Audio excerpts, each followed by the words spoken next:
మీ ఎలాంటి వ్యాపార ప్రకటనలకైనా వెంటనే మా ఛానల్ సంప్రదించండి. నమస్తే. ప్రస్తుతం మన స్టూడియోలో ప్రముఖ ఆధ్యాత్మికవేత్త వేదిక్ ఆస్ట్రాలజర్ అవినాష్ దాస్ గారు మనతో ఉన్నారు. సో మకర రాశి వారి పరిస్థితి నవంబర్ మాసం ఏ విధంగా ఉండబోతుందో గురువారి నుండి తెలుసుకుందాం. నమస్కారం గురుగారు. నమస్కారం. ఓం నమ శివాయ. ఓం నమో వెంకటేశాయ. సో మకర రాశి వారి పరిస్థితి విశేషంగా ఈ నవంబర్ నెల ఎలా ఉండబోతుంది? సో పాజిటివ్గా ఉంటుందంటారా, నెగిటివ్గా ఉంటుందంటారా? ఓవరాల్గా వీళ్ళు ఎలాంటి జాగ్రత్తలు తీసుకోవాలి? 3వ ఇంట్లో శని, 7వ ఇంట్లో గురువు. చాలా ఛాలెంజింగ్ ఉంది.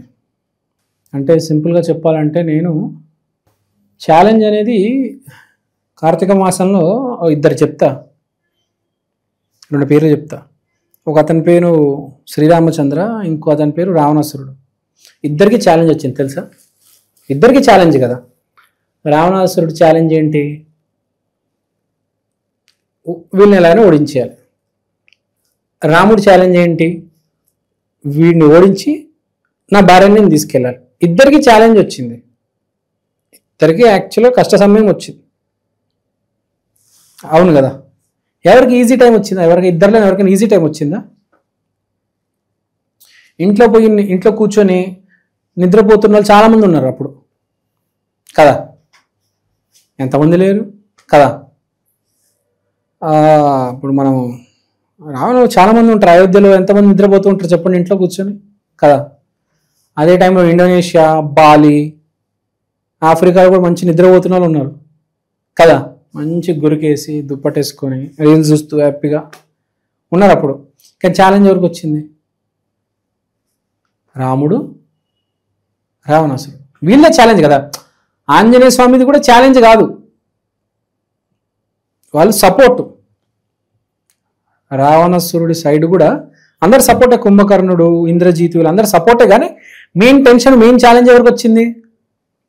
రాముడు, రావణాసురుడు. అంటే ఇద్దరే. అంటే ఏంటి? ఇప్పుడు కూడా మన 12 రాసుల్లో 2 రకాల రాసులకి ఛాలెంజ్ ఎక్కువ ఉంటుంది.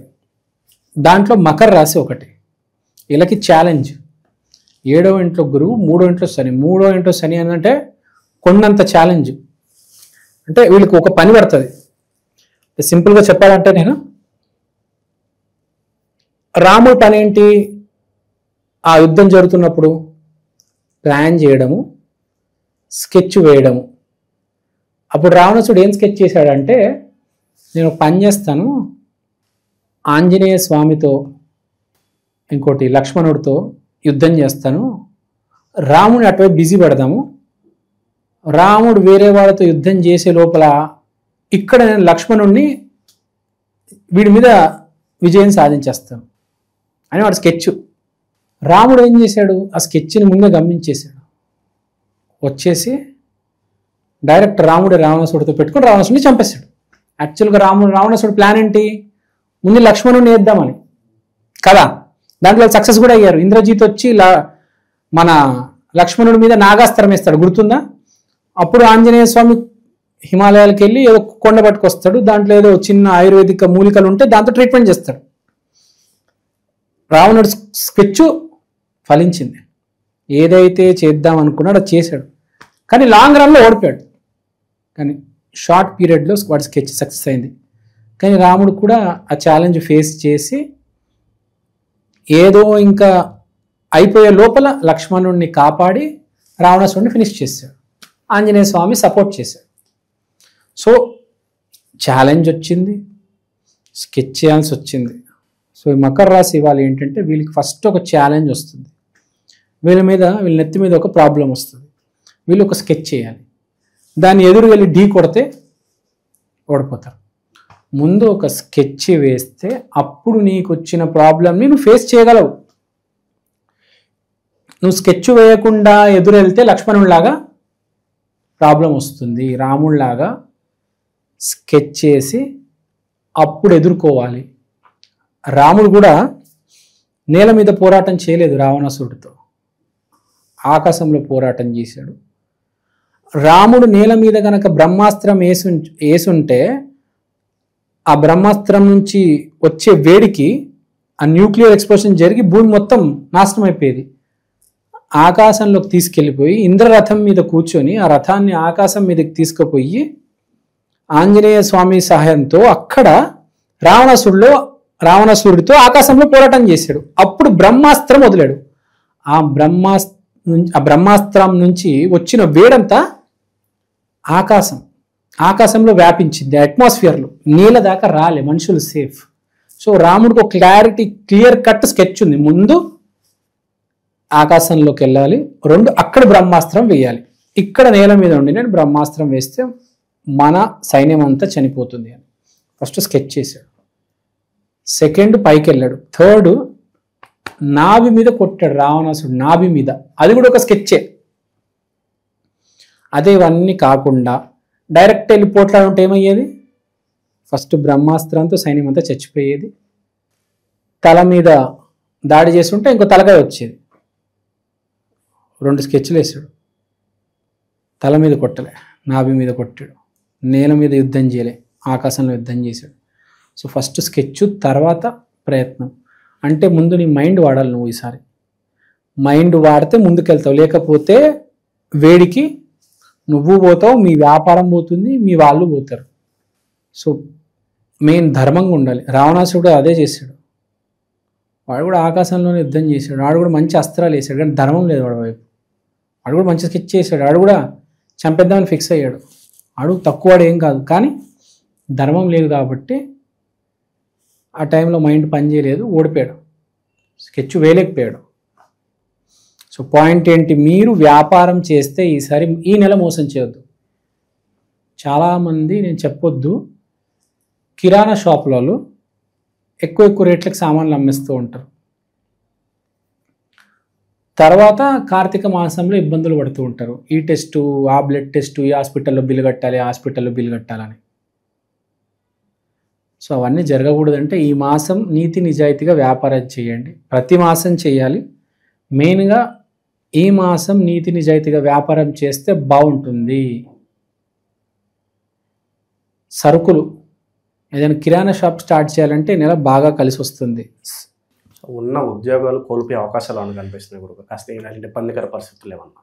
నేను అదే చెప్తున్నా, ప్రతి రాశిలో కొంతమంది, ప్రతి నెల ప్రతి రాశిలో కొంతమంది ఉద్యోగం కోల్పోతారు, కొంతమందికి ఉద్యోగం వస్తుంది. అది వారి జన్మ జాతకం ఆధారబట్టి ఉంటుంది. వివాహ ప్రయత్నాలు చేయొచ్చు అంటారా? వివాహ ప్రయత్నాలు చేయొచ్చు. ఎస్పెషల్లీ మకర రాశిలో లేడీస్ వివాహ ప్రయత్నాలు చేస్తే సక్సెస్ అవుతుంది. ఎందుకంటే గురువు 7వ ఇంట్లో, గురువు అంటే హస్బెండ్, 7వ ఇంట్లో అంటే పెళ్ళి. ఆడపిల్ల వైపు, అమ్మాయి వైపు పేరెంట్స్ ఎవరైతే ఉంటారో, తల్లిదండ్రులు అమ్మాయి కోసం మంచి అబ్బాయిని వెతుకుతే రాముడు లాంటోడు దొరుకుతాడు. సో అబ్బాయిలు ప్రయత్నించడం కాదు మకర రాశిలో. మకర రాశిలో ఉన్న అమ్మాయిలు ప్రయత్నిస్తే వాళ్ళకి మంచి అబ్బాయి దొరుకుతాడు. ఓకే. సో తర్వాత శుక్రుడు 10వ ఇంట్లో ఉన్నాడు కాబట్టి ఆఫీస్ ప్లేస్లో ఎలాంటి టెన్షన్ ఉండదు. శుక్రుడు ఎక్కడైతే కూర్చుంటాడో అక్కడ లగ్జరీ. నేను చెప్పేది ఈసారి మకర రాశి వాళ్ళు, జాబ్ ఉన్న వాళ్ళు ఆఫీస్లో కొంచెం హ్యాపీగా ఉంటుంది, కులాసాగా ఉంటుంది. జాబ్ రావడం, జాబ్ పోవడం అనేది జన్మజాతకం బట్టి ఉంటుంది. అది మీరు జన్మజాతకం చూపించుకోండి, మీకు తెలిసిపోతుంది మీ జాబ్ ఎప్పుడు వస్తుంది అని. మా జాబ్ పోయింది, మీరు ఈ రాశి వాళ్ళకి జాబ్ వస్తుంది అన్నారు. అలా కాదు, జనరల్గా కాదు, స్పెషల్గా మీ జన్మజాతకం చూపించుకొని, మీరు మంచి ఎవరైనా జాతకం చెప్పేవాళ్ళు ఉంటే వాళ్ళ దగ్గరికి వెళ్ళి చూపించుకోండి, చాలా బాగుంటుంది. దాన్ని బట్టి తెలిసిపోతుంది. అందరికీ పోదు కదా ఒకటే నెలలో జాబ్. ఈ మధ్యలో జాబులు పోతున్నాయి నాకు తెలుసు, కానీ ఈ మధ్యలో జాబులు వచ్చిన వాళ్ళు కూడా ఉన్నారు తెలుసా. జాబ్ వచ్చినవాడు ఎప్పుడు నాకు జాబ్ వచ్చిందని చెప్పడు, తెలుసా మీకు ఆ విషయం? 10 మందికి తెలిసిపోతుంది, ఏదో అనుకుంటాడు. అదే జాబ్ పోయిన ప్రపంచానికి మొత్తం అందరు చెప్తాడు, నాకు జాబ్ పోయింది, నాకు చెప్పి కదా. ఈ ప్రాబ్లం అదే ఉంది. యూట్యూబ్ కామెంట్స్లో మనకి వెళ్తే నా జాబ్ పోయింది అంటారు. ఎవడైనా ఒక్కడైనా నాకు జాబ్ వచ్చిందని చెప్తాడు? చెప్పడాడు. అదే కదా సృష్టి. రామాయణంలో కూడా మనకు అదే కదా జరిగింది. రాముడు సక్సెస్, రావణాసుడు ఓడిపోయాడు. మనకు ఇండియాలో ఏం జరిగింది తెలుసు, కానీ శ్రీలంకలో ఏం జరిగిందనేది తెలియదు. కింద మీద అయిపోయి ఉంటారు. రావణాసుడు చనిపోయాడు కదా. మందేముందండి, రాముడు వచ్చేసాడు, కిరీటం మీద కూర్చోబెట్టారు. సో మళ్ళీ కంటిన్యూ చేద్దాం. సో మనం ఏమనుకున్నాము, రాముడు అక్కడ లంకలో వాళ్ళందరినీ దానం చేసి అయోధ్యకు వచ్చేసాడు, సింహాసనం మీద కూర్చున్నాడు, హ్యాపీగా సక్సెస్. అదే రావణాసుడు లంకలో ఏం జరిగింది మనకు ఒక్కడికి కూడా తెలియదు, ఎవ్వడికి తెలియదు. అక్కడ ఎంతోమంది చనిపోయారు, అసలు అక్కడ మగవాళ్ళే లేరు. సగం 70% మగవాళ్ళందరూ చనిపోయారు యుద్ధంలో. ఆ ముసలి వాళ్ళు, చిన్నపిల్లలు, ఆ లేడీసు, ఆ రావణాసుడు భార్య, వాళ్ళందరూ ఉన్నారు. సో మనకి ఎప్పుడు తెలియదు అనమాట. సో అదే నేను చెప్పేది తారతమ్యం. దీనికి జాబ్ పోయిందని చెప్తారు, జాబ్ వచ్చిందని చెప్తారు కదా. మనకు తెలిసినంత వరకు మనం చెప్తాం, మనకి తెలియనిది చాలా ఉంటుంది. సో అది, సో జాబ్ పోవడము రావడము ఆ రాశికి ఏం సంబంధం లేదు. మనం శుక్రుడి గురించి చెప్పాము, ఈ అమ్మాయిల గురించి చెప్పాము, వ్యాపారం గురించి ఎలా చేయాలి చెప్పాము. మోస్ట్ ఇంపార్టెంట్ వీళ్ళకి చెప్పేది అంటే మనం ఛాలెంజెస్ గురించి మాట్లాడాము. ఛాలెంజెస్ వచ్చి పడతాయి, ఆఫీస్లో ఛాలెంజ్ వస్తుంది, కానీ మీరు దాన్ని హ్యాపీగా డీల్ చేస్తారు. పర్సనల్ లైఫ్లో కూడా ఛాలెంజెస్ వస్తే కొంచెం స్కెచ్ వేసి డీల్ చేయండి అని చెప్తున్నాను. ఎంతకైనా వీళ్ళకి ఒక పరిహారం అనేది కావాలి. ఎందుకంటే మకర రాశి పరిహారం చేసుకోవాలి ఈసారి. మకర రాశి ఏం చేసుకుంటారంటే, మకర రాశి అంటే శని బేస్ రాశి. శని అంటే వెంకటేశ్వర స్వామి.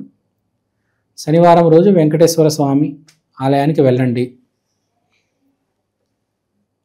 మీకు కుదిరితే అభిషేకం, విష్ణు సహస్రనామం ఇవన్నీ చేయించండి. మీ ఇంట్లో కూడా విష్ణు సహస్రనామం పుస్తకం ఉంటే చదవండి.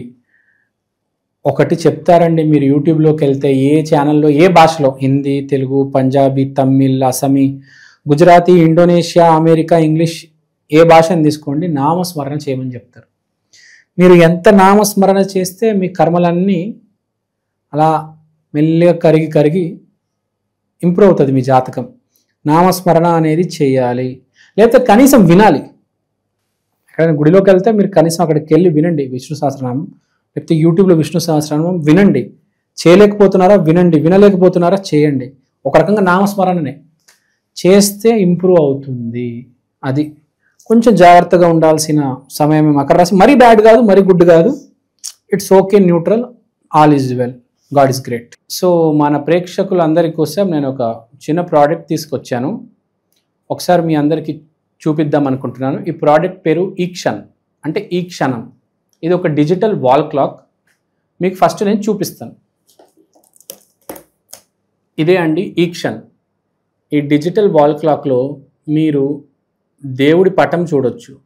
సోమవారం రోజు శివయ్య, మంగళవారం రోజు ఆంజనేయ స్వామి, బుధవారం రోజు వినాయకుడు, గురువారం రోజు దత్తాత్రేయ, శుక్రవారం రోజు లక్ష్మీదేవి, శనివారం రోజు వెంకటేశ్వర స్వామి, ఆదివారం రోజు రవిదేవత.